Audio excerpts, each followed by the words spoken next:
Well, as tensions rise in the Middle East, U.S. warplanes are striking back tonight against a string of Iran-linked attacks on American forces in the region. The American strikes hit two sites in eastern Syria used by Iran's Islamic Revolutionary Guard, according to Defense Secretary Lloyd Austin. A pair of F-16 fighter jets targeted a weapons storage facility and an ammunition storage facility, dropping precise munitions on those targets, according to a senior U.S. military official. The move comes as Washington seeks to deter further attacks on American troops in Iraq and Syria. The number of Iran-linked attacks against American troops is up now to 20, according to Austin. 21 American service members have been injured in those attacks. To drill down more on the U.S. strikes on Syria and on Israel's increasing ground raids in Gaza, let's go now to General Richard Newton, NewsNation's senior national security contributor, and Dan Dezso, former U.S. Army Special Operations Green Beret and founder and CEO of the Banyan Risk Group. Gentlemen, great to have you both with us tonight.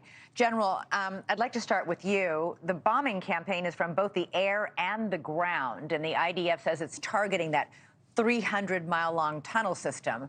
But we're also hearing reports that all mobile networks were cut off. What's going on?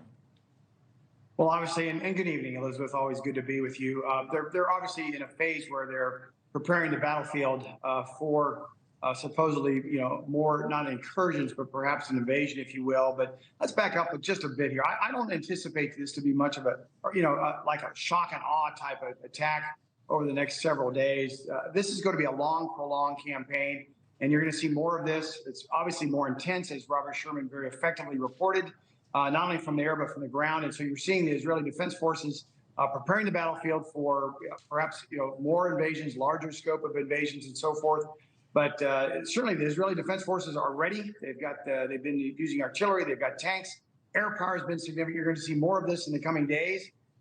And then as we, really kept our minds on are the hostages.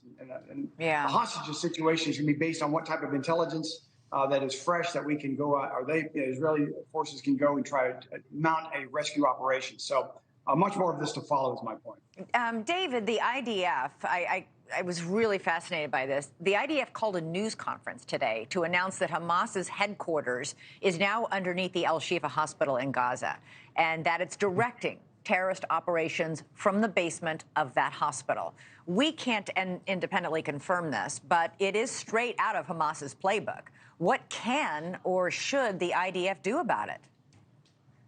Certainly, that's not new to terrorist organizations. They used to hide in Iraq and Afghanistan in mosques and weapons caches in hospitals. It's a normal tactic for them, and it's very hard for us to deal with. Typically, regardless of what they do, we typically don't bomb those sites due to the amount of civilian losses that would take. So it's a tactic that they use unfairly, but that's what they do typically.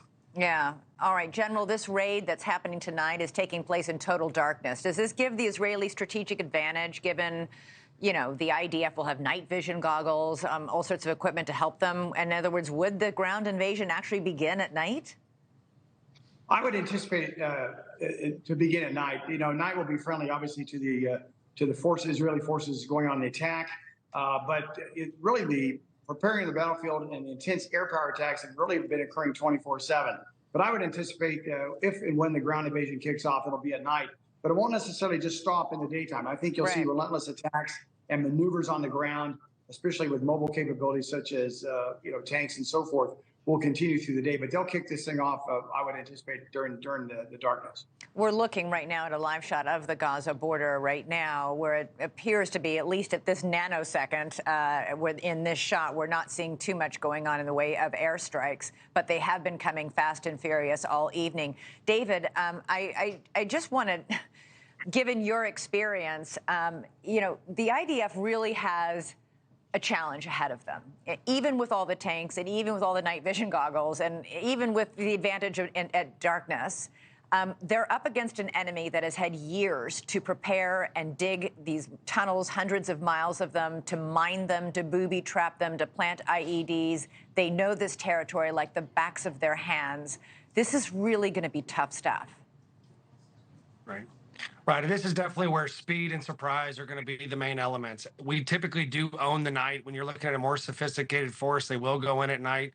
It helps it levels a little bit of the playing field when they're fortified. You'll see that they shut down the power, the internet, the phone capabilities, cell phone tower. That's so they can't communicate the enemy on that side. That's a very normal tactic before a massive invasion goes through. But I would also say they're not Israel's not going to be predictive here. They're not going to tell us when they're going to go. They're just going to start working on softening the targets. They're doing a lot of reconnaissance to gain intelligence and gain the picture of what's happening on the ground. And then at the right time, they'll strike at the key components. They're still trying to cut the head off of the leadership and destabilize any infrastructure that has control. So you'll see that continue on today. Okay. But David, the general just mentioned something really critical here, and that's the hostages. The U.S. says negotiations for the release of them is ongoing, but how might that be affected by this expanded air attack happening right now and these preliminary ground invasions that are already underway? I think these behaviors of warfare are projected. They're planning for this, right? They knew Israel. They did a complex attack on Israel, and they know that they're going to strike back. So I don't think that's unknown. I think that's escalating the diplomatic efforts to get to a resolution quickly, though. All right, General, I want to ask you about that live shot, or that shot that Robert Sherman just showed about those protests in Jordan. We're now hearing, I'm surprised by this, are you, calls among the Jordanians in the streets to suspend the peace treaty between Jordan and Israel. How alarming is that? Especially given the fact, I mean, because it also comes, we know that a huge segment of the Jordanian population is Palestinian, but Jordan is not letting any of these Palestinians in. They're not offering to help any of these Palestinians by giving them food and shelter.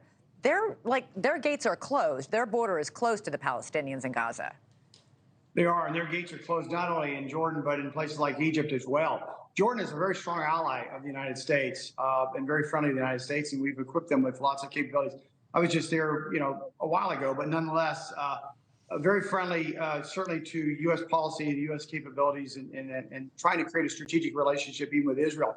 But Jordan also has a problem, as we see here on the streets. There are a number of Palestinians, and this is a challenge we're going to have, and certainly Israel's going to have for the next several months as this invasion or conflict starts to, really ramp up. And you're going to see, conflict and certainly protests on what I would call the Arab Street. It's not only in Jordan, but it's elsewhere. And it's something that certainly the Biden administration is going to have to deal with from a diplomatic standpoint. And so this is going to be a very difficult situation. And therefore, what's happening in Gaza is going to directly affect, the nature of your question, Elizabeth, other parts of the Arab world and so forth, some which are close to aligned to the United States. But that won't matter because there's challenges that they've got internal. In this case, we're seeing some internal challenges that Jordan has. Yeah, well, and by the way, those protests are not just in the Arab world. They're right here in the United States of America. A huge one is scheduled for Brooklyn tomorrow. So, all right, General Richard Newton, David Dezso, thank you so much, both of you, for being here and lending us your expert analysis. Thank you, Elizabeth. Thank you. All right.